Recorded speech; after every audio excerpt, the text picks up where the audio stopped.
So this is a very frustrated Marcella. We need to bring that height down by about 2.5 inches. I'm going to destroy it at about... So that fitting you see right there, that's the connection to the septic tank, and it's 2 feet under the concrete slab. So I was accounting for that height when I made my design. What happened was, I thought the pipe would come horizontally and I would tie into it. But the excavator told me that they need to bring the pipe into the house and then at 45 degrees.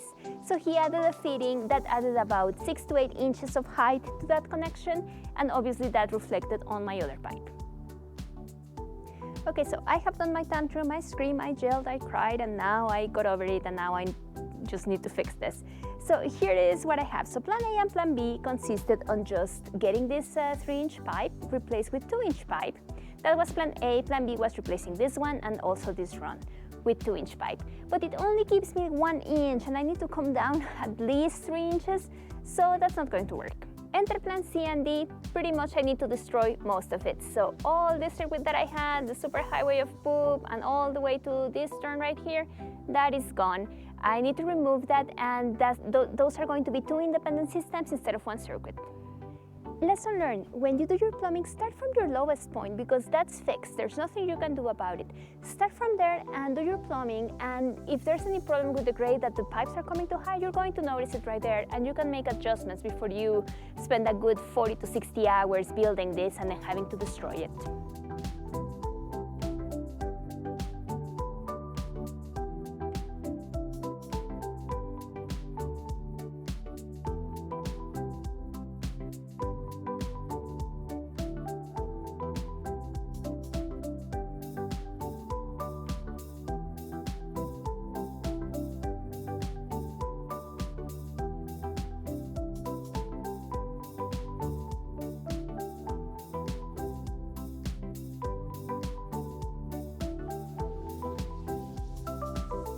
And just like that, my beautiful, sophisticated wet vented circuit is gone. So let me show you what I'm going to do next.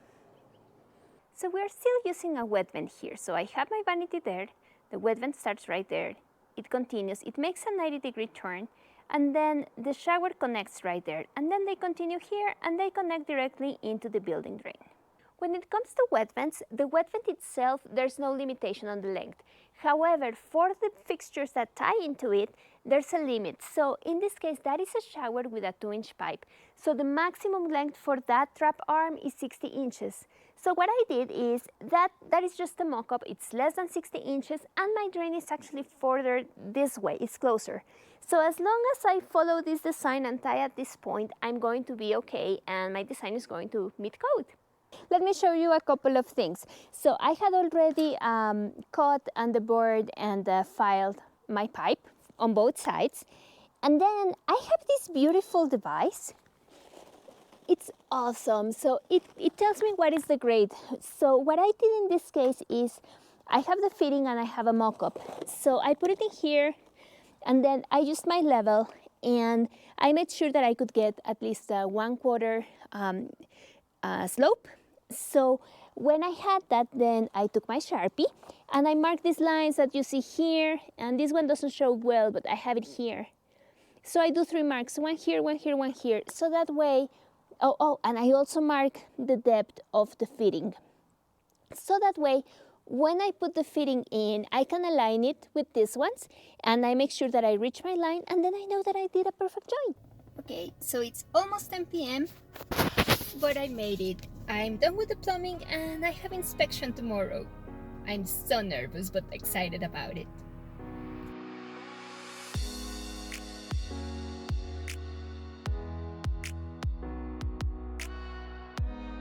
So today was inspection day, but I'm brokenhearted. This is the last fitting. Well, these are the last fittings I installed yesterday night at 10 p.m. I was working with a little lamp, and I found a leak. We charged the system with water, and then we saw the level coming down, and then I came, and this one is leaking and this one is leaking. So we had to cancel the inspection, and we'll have to redo this whole part. So there she is working at it again. So it's been a couple of days since we called off the inspection. She's fixing the couple leaks that we found. And so what I've learned from my many years of software development is that if you rush to develop to a deadline, you end up having bugs. It doesn't matter how much you try not to.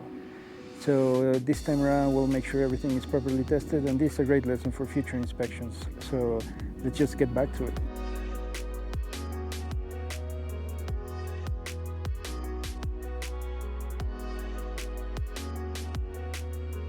So I had to redo everything pretty much from here to there. And here's my theory of what happened. I usually use this glue, which is the medium one from Eoutil. And this time I had to buy the regular one because I needed a smaller applicator, and this is the one that was available. And this one takes more time to set. So my theory is that I glued this one and then I almost immediately glued the other two pipes, and that made me move the original fitting, and it just didn't have enough time to dry. We are on plumbing round 3, getting ready for inspection. Let me show you what we're doing. The inspector will allow you to fill the system with air or water for the pressure test. However, the PVC manufacturers, they say to never, ever do a test with air, so we're going the water route. We need to fill the system with water, including all these vertical pipes. Now, the thing is that when you fill it, you need to let air get out of the system. So I'm doing it one by one because they are at different heights. So let me show you what I'm doing with the last one. Okay, so here I filled it. Can you see how the water is coming up and down? That means that the air is getting out of the pipe. So I need to wait until that movement stops before I put a cap on it. And that's the last one I had to fill. I waited about 5 minutes for all the air to come out, and now I'm going to cap it. Usually you give the system 15 minutes, but the thing is, since my vertical pipes were all at different heights, I have given each of them 3 to 5 minutes, so overall the system had maybe, I don't know, half an hour to an hour to let all the air out. So I'm ready to fill the column of water. Now what you see behind me is the head of water. There's another one in the background for the mechanical room. That's a 10-foot pipe, and we're going to fill it with water, and that will apply the pressure to the system. Now check with your inspectors with your inspector, because some jurisdictions allow you to do 5 feet instead of 10 feet. So the first thing you need to do is plug the system. Now there isn't too much information about where to place that plug, but what I have found is you need to put it either as soon as the drain exits the house or on the last connection before the sewer line. In our case, this is going straight to the sewer, so I'm placing my plug right there. When it comes to plugs, you have a couple of options. So I went with this red test plug. As you turn it, it closes the gap. It has a bevel and it closes the gap. I have seen some people use these Fernco caps. Maybe they work, but I wouldn't dare to use this one on a big system like this. Now the other option, which was probably the best one, but one, it was not available when we needed it. Number 2, it's pretty expensive. And number 3, it's kind of dangerous. So it would be the pneumatic test plug. So the way that works is I could have finished that connection, and then I would use this clean out to insert the ball, and then with a pump you just inflate it, and then it's going to block the passage. This is our column of water. It's 4 inches, and that's because the building drain is also 4 inches. Now in theory you could do this with a smaller pipe, even half-inch pipe would work, but some inspectors like to see that they match the size. Now this one is full with water now all the way to the top. And what inspectors usually do is they come, they push it, and if water comes down, then they consider it full. In our case, it's easier because since we have the upper ground, then they can just stand in there and see if it's full. So here is the design after the corrections we had to make to fix the grade. So we have the building drain just as it was before, coming this way, but now instead of a circuit, it has 2 branches. So the first one starts over here. We have the vanity, and it's going to come this way. It's still a wet vent, and when it makes this 90, it's going to collect the drain from the top. It's going to continue this way, and then it joins the main drain and goes out of the house. Now the other branch starts over here. So this is our shower, and then it's going to come this way. Here it has a dedicated vent instead of the wet vent it had before. This is the kitchen sink from the upper floor, and that's because since I have this pipe, if I put the sink this way, it's going to have a conflict inside the wall. Now it continues this way. This is the original pipe for the kitchen sink. I left it because it was already there. Then this is the clean out for the toilet, the vent for the toilet itself, and then all this line connects right here, and then it goes out that way. Okay, so we're a little disappointed right now because we filled the water for the 3rd time, and unfortunately we noticed that the water level was going down, so there must be a leak somewhere. The first time for a redesign, the second one for a leak that was pretty obvious, and then this third time most likely a leak that it's not as obvious as the second one. So yeah, we didn't say this was going to be smooth sailing, but at the end of the day it'll be perfect. So, after discarding that the vertical lines and the plugs were not the problem, we began digging just under the fittings to see if there was any leak below. But then we looked at that guy and we thought, not that guy, but that guy. And turns out that the nuts are not tight enough, so there was a leak in there. Let's hope that's the only problem. Hector is doing his magic right now. Let's see how that goes. So it was attempt number 4 of filling the pipe, and finally it's working. The level is where we need it to be, and I'm so happy about it. I'm finally done.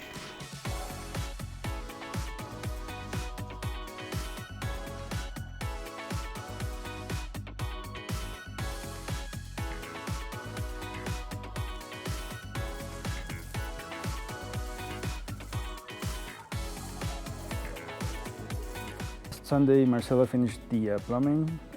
Today's Tuesday, we're ready for inspection. And this backflow preventer has been a tremendous headache because we discovered that there was a leak on the plug. And we were about to drain it for a 4th time until we decided, well, we gotta figure out a solution for this plug because the alternatives are either get a new backflow preventer, get a new O-ring from the manufacturer, that would take time, or we pretty much ran to Ace and discovered this amazing rescue tape. It is a rubberized tape that you pretty much stretch and wraps around itself. There's no adhesives for it, and then that took care of her little drip every 10 minutes. So is that a concern? To be honest, I don't really think so because we have access to this plug after the concrete is poured. Another thing is right now the system is pressurized to 10 feet of water, so this is like a situation that is almost never going to happen. The one time that it might happen is when we might have a backflow event, but we're in the mountain here, so chances are the tanks in the septic will overflow before they make it here. So in general, I think we should be okay. We know about it, so let's see what the inspector has to say, and hopefully things will be all right because the alternatives are just will take a lot of time. After a few setbacks, I think we're ready for a plumbing inspection, and the plumber is not here actually right now. She's at a conference for her real job, and I am working from home today. So hopefully things go well according to plan. When the inspector gets here, I will teleconference with her just in case there's any questions. She can see what's happening. So we're excited, a little nervous too, but hopefully things go according to plan and we're able to move forward. Hey, how's it going? Good, good. Hector. Hector, I think I've seen you up here before, right? Oh yes, I think so, but it was like winter. Cool. Yep. So we have 2. It'll be this one and the other one. Yes, it is fully full with water.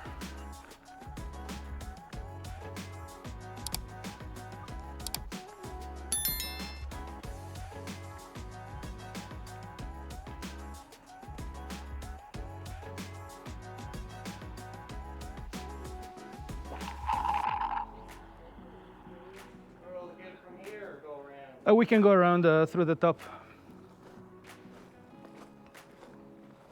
I have the plumber on video call just in case you need to talk to her. Oh, but it looks anything like that. The other one is like super easy. It's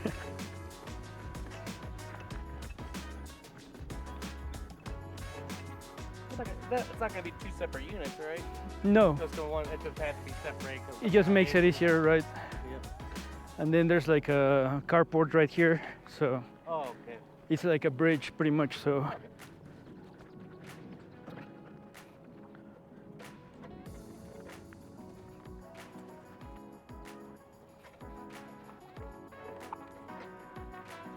It pops out over to our clean outs. Right. And then they merge on a Y down there. Yeah, Boulder County already came and inspected all that. Awesome. Yep. Alrighty, sir. Well, we're all good to go. Perfect. Thank you very much.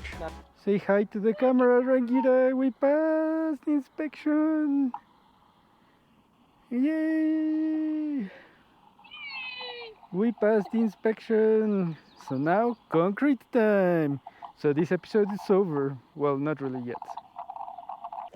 We passed. So now with inspection that's passed, let's depressurize the system. This should be kind of fun.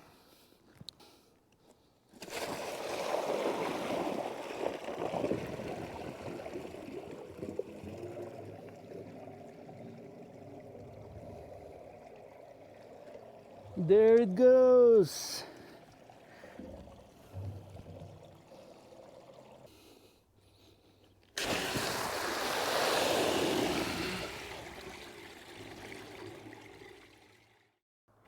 Now this connection is going to be challenging.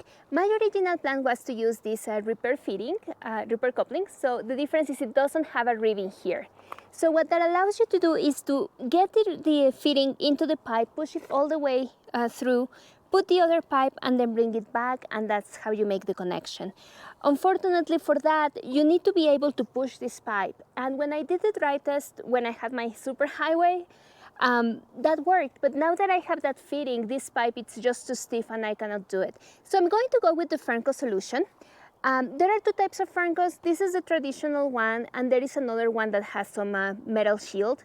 The metal shield would be better for underground installations, but there aren't any available right now. So I'm going with the regular one, and I'm adding just 2 additional clamps for additional strength and support. Keep in mind this one will have insulation on top. It's not directly to concrete, so this one should work perfectly fine.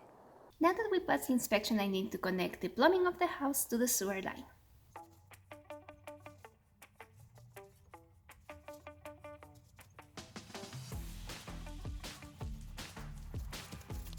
The plumbing on this area is pretty simple. It's pretty much just a piece of pipe with another small piece of pipe. So what we did for inspection was use one of these test blocks, and we put it here at the end. And now that we passed inspection, we just remove it and we are going to glue these parts together.